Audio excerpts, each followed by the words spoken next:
This video is brought to you by Miniature Market. Thousands of board games, discounted prices, miniaturemarket.com.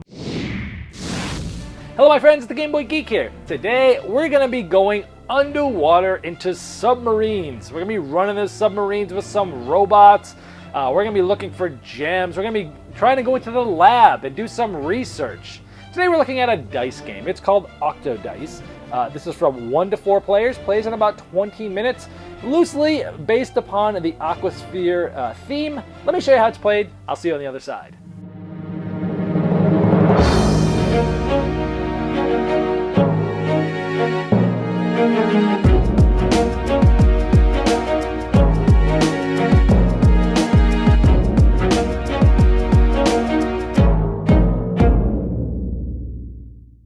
Over the course of the game, you're going to be playing 3 major rounds, and through those rounds you're trying to score points, and you'll be rolling dice and trying to get, gems and science and labs and robots and submarines and Octobots.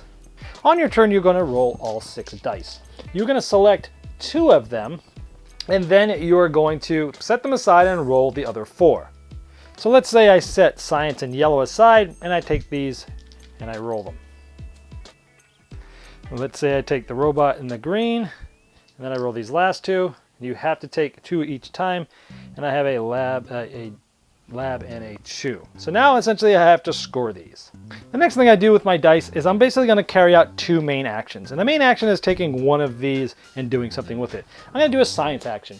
I have the science and I have yellow. Yellow has to be done first. If it wasn't yellow, I couldn't do it. Now next I have to do red. This gets me 1 point. So on round 1, on my first action, I get 1 point. This action I'm not going to do, I'll tell you why in just a moment. And robots will do this. It's robots green. So I get to cross out the green, and that gets me 1 point. The next time I cross out a green, it's going to get me 2 points. Now here I did not get any Octobots, so I would just cross this out there, and that would be the end of my turn. It would be the next player's turn. Now this lab action, I can show you what all the rest of the actions do here in just a moment. Essentially what we're going to do is that's 1 turn. I'll do this again, and then we'll have a final score for this little intermediate round. So you're getting basically 2 little mini rounds in this intermediate round here. So you're going to have a total of only 6 turns over the entire game. Now when it's other players' turns, I get to use dice that they have done it. So maybe, let's just say for example, another player just finished, and let's say they did this. They have these, and they have this. Well, I can steal one of their actions, and I'm going to steal the science red. So I'm going to go like this, and I would get 2 points here. And you could steal it 2 times before it gets back to your turn. Let's say it's another player, I would then steal another thing. So essentially you're getting a couple extra actions from what other people. It just keeps you interested as other people are rolling. You actually have something to look at. Now, these things here, if you get octopods, essentially you could take them for scores, and you have the octopods here. And what those do is if I get one, I can cross it out. If I get a second one, I can cross it out. And if I cross both these out, I can cross out this -2. Otherwise, at the end of this round here, I'm going to get a -2 there. Also, depending on how many octopods you rolled, you'd get that many points. So let's say for the round, I ended up rolling 4 octopods. I would put, for my second turn, let's say that's where I would put that. So essentially you're doing that and you're adding up the points here. After your 2 scores, let's say I did something like this, we would add these up. So I'd have 1, 2, 3, 4, 5, 6, 7, 8. Let's say I get none. And this I would get 12. And at the end of the round, you'd add up this. And at the end of the game, you'd add up all 3 of those to put here. Now, a couple of the other actions you can do here. We've talked about science. These have to go in order, and you get the color. The robots, we've done that, and you get colors.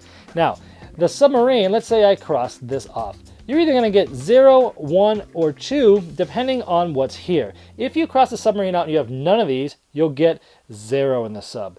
If I have 1, I would get 1. And if I have 2, I would get 2. So depending on how far you go up that track, the submarine mates with that. At the end of the round, you score that. These lab actions. Now these ones you can only take when you use the lab, and you can only move up on the track based upon the number. See, this is a 0 and a lab. If I was red, I could move down on any one of these zeros and take the special ability. From now on, if I have this, I could use any yellow number and flip it to pretty much any other number or color. This allows me to use science as a robot, and this gives me +1 point if I use that. To get to the next level of the lab, I would have had to have rolled a lab at a 1, and this would allow me to move to the 1. Now these are double-sided, and these have different things on each one. This is sort of set up for a beginner game, but you can flip things over and randomize it so each game is a little bit different, and you have all these different special abilities that allows you to work up the tracks. Now the crystal action I haven't showed you. Let's say it's the next round. I have a crystal and a 2. I basically would get a 2 here because I crossed this out. You get whatever number this is. So whatever number this is, you cross this out and you get that points there. This is important because at the end of the game, not only do you add the points in these big sub boxes, you also add your crystal points. So basically whoever has the most of these crossed out gets 4 points. Whoever the second most has 2 points. Then you'll add up any points scored by the special lab actions. You add that to all the rest of your totals. Whoever has the most is the winner.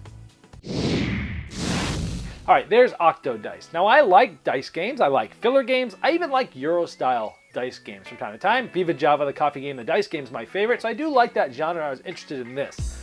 However, this game did not really engage me that much. It's a short game. It's a dice game. There's a little things to think about. There's some things that I did not like about the game itself. Thematically, I didn't really feel like I was doing anything. I mean, the theme is pretty much pasted on. I know they tried to go after sort of the Aquasphere theme with the Octobots and this and that. You know, there were some interesting things here, but in the end, it didn't really, grab me. It didn't make me want to come back to it again and again. When you're rolling these dice, you're picking. I like the aspect of it. You roll the dice, you pick 2, you roll them again, you pick 2, you roll them again, and you have the last 2. Then you're using 2 main actions. I like the aspect that in this dice rolling game, you get to steal an action from somebody else. So when it's not your turn, you actually have something that you're supposed to be doing that keeps players engaged. I think they did a good job solving that sort of problem with these types of games. Well, but all in all, it just didn't sit well with me. I mean, the lab track, cool idea. Hey, let's get some special abilities. But the game is so short, and you only have a certain amount of turns, on your throughout the whole entire game that it's like you can't really. I felt like you couldn't really build on that. Sure, you can go down one level and go down the next level, and you might try to work your way down the tracks, but it's like, gosh, you got to have the right number to move to the right spot, and then you got to hope to roll the dice that are allowing you to do different things. I just felt like, cool idea, but in the end, the game was a little too short to really take advantage of that. Some of the other things, well, the science. Okay, you got to go the different colors in a row. Okay. Oh, there's the submarine. You need to have if you get the robot, then you get the submarine, then you get additional points. Okay. Like mechanically, I guess they all kind of make sense, but in the end, the game itself wasn't exciting. I found it boring, and I didn't find it engaging for something that was going to take me, back to it multiple times after this. So they did have some interesting things, solved a little bit of those weight problems and issues of stealing other players' things. But other than that, there's plenty of other better quick dice games, even Euro-based dice games that I like better than this one. Just didn't grab me, and that's OctoDice. This video was sponsored by Miniature Market's Review Corner. The Review Corner features podcasts, video, and written game reviews by gamers for gamers. Miniature Market, the online gaming superstore. Thousands of board games, discounted prices. Check them out at miniaturemarket.com.